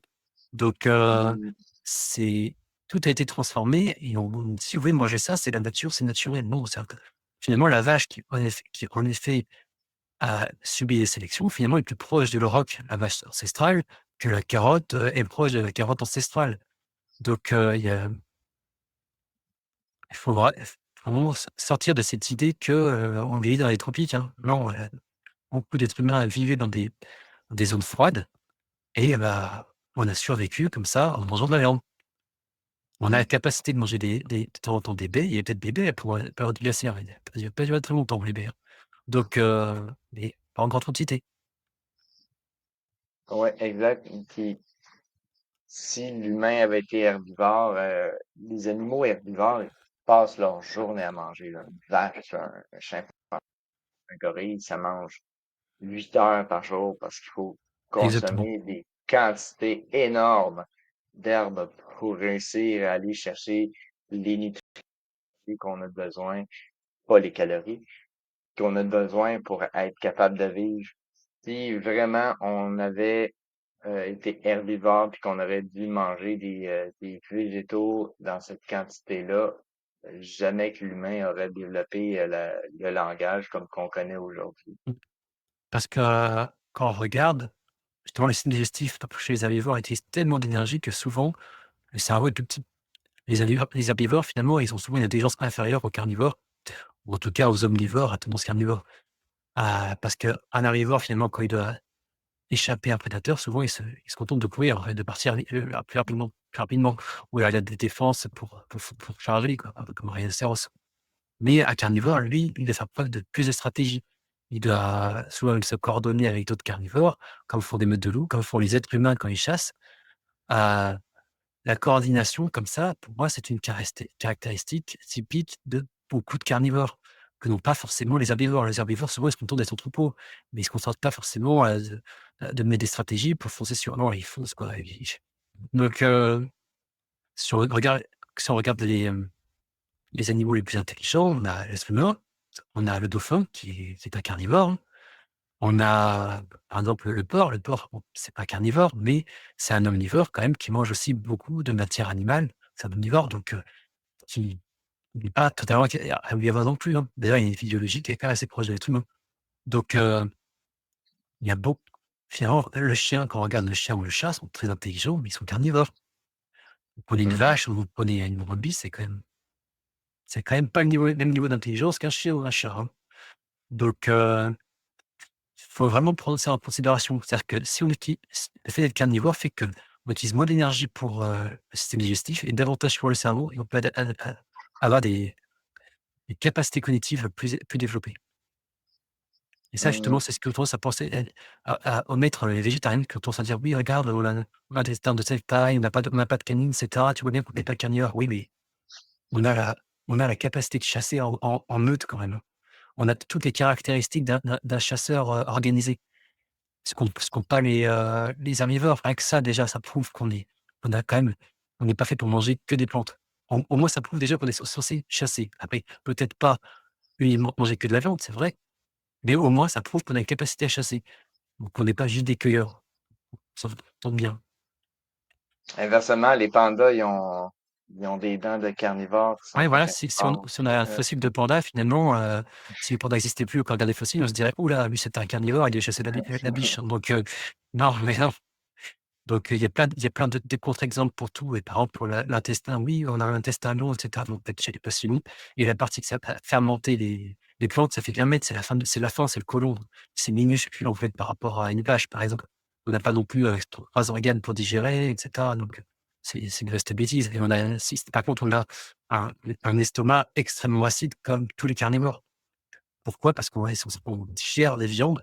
Bon, on a aussi la capacité de digérer des viandes qui ont, entre guillemets, «commencé à pourrir», pense à peine, hein, bien sûr. C'est-à-dire qu'on commence à avoir des germes, les Escherichia coli et cetera. Quand on a un système digestif optimal, vraiment très acide, ça détruit c'est pathogène. Sauf que souvent, quand on mange beaucoup de végétaux et peu de viande et cetera, on a un système digestif, notamment les intestins, par l'estomac a tendance à devenir moins acide et en effet, du coup, des bactéries qui meurent à un pH de 1, bah, quand tu as un pH de 2, bah, elles meurent plus. Donc là, tu parles de problèmes pathogènes et on a cette capacité à pouvoir manger de la viande maturée et cetera qui, a voilà, donc rien que ça prouve déjà aussi qu'on a des quand même des capacités, indépendantes, et quand on regarde un serpent, par exemple, un serpent, c'est un carnivore. Il a pas des énormes crocs, donc il y a plein de carnivores qui ont pas les caractéristiques d'un félin. Alors on dirait qu'ils voient les carnivores qu'à travers les loups et les félins. Il y a pas que ça, que chaque espèce a évolué avec ses propres armes, donc c'est l'intelligence. On est devenus de par exemple, il y a alors je sais plus si c'est les chimpanzés ou les bonobos, je crois que c'est les chimpanzés. Bon, il y en a beaucoup qui pensent qu'ils sont herbivores, mais non. Eux aussi, ils chassent en meute et ça leur arrive de choper du gibier, hein, et ils chassent finalement un peu comme nous. On regarde des documentaires, comment ils chassent. Donc et aussi, on a des capacités intellectuelles plus développées. Donc voilà, ça il faut prendre ça en considération aussi. Ouais, ben, il y a beaucoup d'oiseaux aussi qui sont carnivores et qui n'ont pas de Ah, canin. ouais, ils ont pas les grosses canines, oui. D'accord. Il y a certains poissons aussi Ouais, qui gobent directement leur proie, donc ouais, exact, exact. Non, mais c'est vraiment parce on évolue dans une direction parce qu'il y a un besoin. Puis si on c'est avait ça. on a encore nos dents de herbivores, c'est parce que c'est pas ça qu'on a utilisé pour Bah, chasser. l'évolution se dit que bah, c'est un peu finalement, c'est un peu comme les hommes. Les hommes, on a des tétons, techniquement, ils servent à rien. L'évolution Ouais, aurait pu nous les enlever parce qu'on n'est pas les femmes, on n'allait pas. Et pourquoi les a laissés là? Parce que bon, OK, ça sert à rien, mais d'un autre côté, ça ne nous gêne pas non plus, donc on les laisser. Donc c'est pas forcément, c'est parce qu'on a encore certaines caractéristiques qu'on est forcément, voilà, parce que tu es un homme qui a des tétons que forcément tout à coup: «Ah bah si, tu peux allaiter parce que tu as des tétons, c'est l'évolution qui l'a dit». Bah non, désolé, ça marche pas comme ça. Donc non, c'est à un moment donné, l'évolution, elle fait comme tu disais en fonction des besoins et bah, mm. si ça marche comme ça, on va pas changer les choses. Ouais, il y a des pressions positives, il y a des pressions Voilà, c'est ça, négatives. c'est ça. Excellent. C'était la partie anthropologie de Mmh mh. l'entrevue qui était, qui était non prévue. Euh, Ça fait quand même 1 heure et demie que j'étais avec moi, Alexis, donc je trouve ça super. On a parlé de toutes sortes de sujets, on a parlé de questions très pointues, carnivores, de mythes qu'on avait fait. On a parlé de ton nouveau livre que je répète, Comprendre l'alimentation cétogène carnivore. Nouvelle édition disponible sur Amazon. Allez voir ça. Ça me donne envie de me procurer ton livre et d'en faire une vidéo plus Et surtout précisément ne sur pas le se sujet. tromper, hein, prendre, le 2e édition qui est blanc. La 1re elle était Oui, noire. Comme ça, on voit bien oui, la distinction, ouais. il y a pas d'ours dessus. Ouais, c'est ça. Oh, ça a coupé. OK. Oui, c'est Ouais, il ça, n'y a pas exactement. d'ours dessus. C'est bon. Excellent. Donc, ben, je te remercie vraiment beaucoup, Alexis, d'avoir pris le temps de venir nous parler. On va remettre ça, peut-être, éventuellement, si jamais que tu écris Avec la plaisir. 3e édition ou que tu as juste envie de revenir me voir. On va peut-être avoir d'autres mythes à déboulonner. Je te remercie beaucoup. Et pour tout le monde, ben, s'il te plaît, aime, partage, commente la vidéo. On se revoit dans la prochaine. Et sur ce, santé carnivore!